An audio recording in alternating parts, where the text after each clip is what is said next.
lot of folks out here have very skilled professional tuners. Some of the most famous tuners in the world tune some of these cars I compete against, and you're looking at the guy that tunes this one with a Holley EFI. I get it on my laptop. My laptop and what little brains I have get that done. Hey, it's Jeremy here from Holley Performance, and we're here with Jeff Turk at the NMCA Bluegrass Nationals here at Beach Bend Raceway in Bowling Green, Kentucky.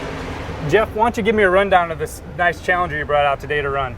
All right, well, this is a 2015 Dodge Challenger Mopar drag pack. So this car was built in 2015 specifically for drag racing by our friends at Dodge and Mopar. It's a cousin of the Hellcats and the Demons that you see out making all the news going so fast. So it's the example of a purpose-built drag racing car by Dodge. It's a big, heavy, original factory car, all steel, all the panels are there, 2 seats in the front seat, so it runs in a class that's essentially stock.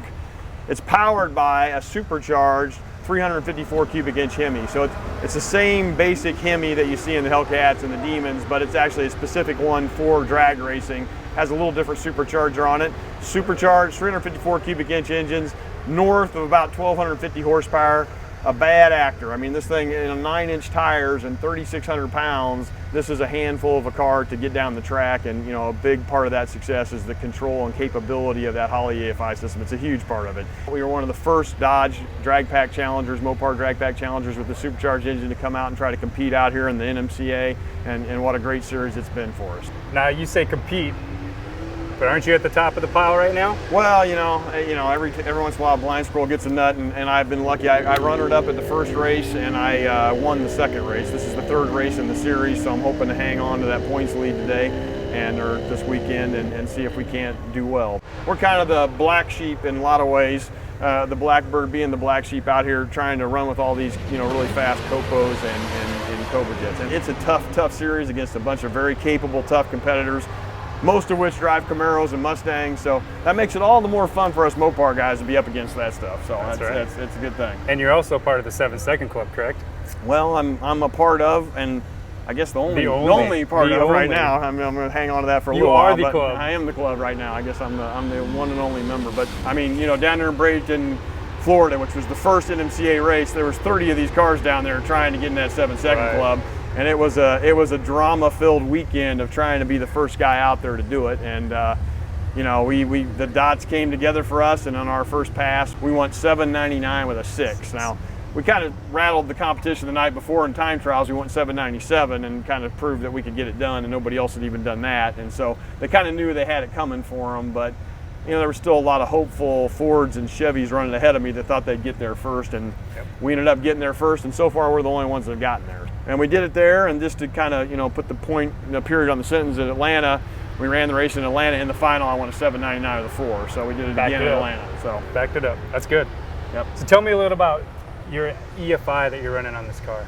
Well, this is a Holley EFI system, and it's a Holley EFI Dominator because I need some of those outputs and all that capability. Boost control. Yeah, I mean, the thing is so powerful and so capable, it's just been phenomenal. We got the Holley EFI in the car at the first race, second race last year in North Carolina, in Charlotte, North Carolina. And it immediately showed the benefit because the closed loop control, when it's trying to control and make sure the air feel, it's very self-learning and it's so quick. Right. I mean, 99% responsive. This is probably my 4th or 5th control system, not on this car, but between all the race cars I've had. And I can tell you that this has just been by far in every way superior. But one of the major things is when you run a drag car, it's so rapidly changing. Unlike NASCAR, circle track racing, or even street driving, the changes are so rapid that there's very few control systems that can really keep up with that rate of change. Well, 7 seconds is a pass. Yeah, so, I mean, imagine how many things are going on in that 7 seconds. And you're through 3 gears, and the engine's up and down RPM, the boost is coming up. All this stuff's happening, and this control system keeps up with it all. Then in addition, the way the functionality gets presented to you as a user through the interface, it makes it really easy to understand all the different levels of functionality.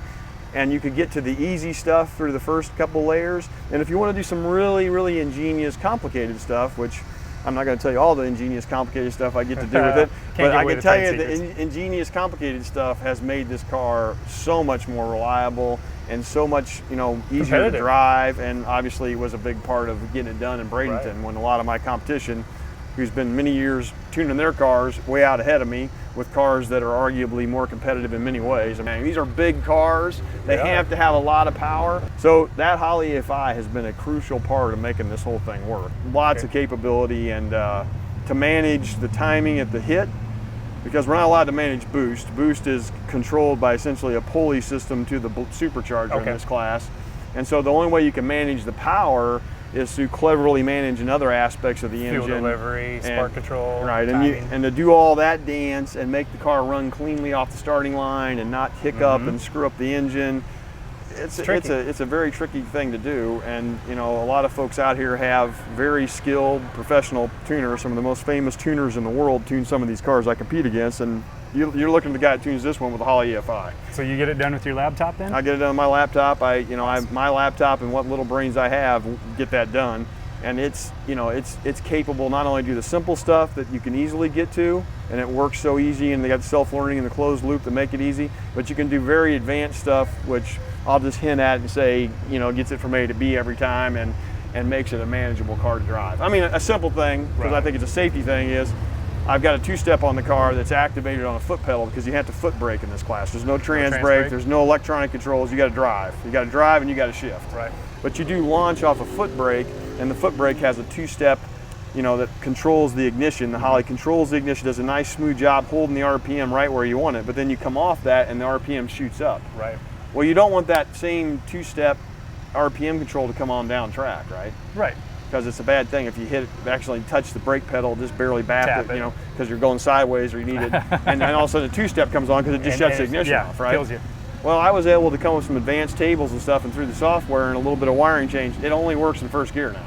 As soon as I leave the starting line, make the first second, the two-step will not come on. It's initial and that's it. And that was a change that took me about, it's a little bit clever in how you have to do it, but it took me about, half hour, 45 minutes to figure out. And now my teammate, Leah Pritchett and Kevin Helms, who's her crew chief, they desperately need that because they've had that two-step come on down track, because it's pretty easy to slide your foot over there on the brake pedal when you're getting a little loose down there and want to be ready for the brake. One to tap it. And if you just touch that brake, that two-step comes on. Well, we can program it so that doesn't work. Right.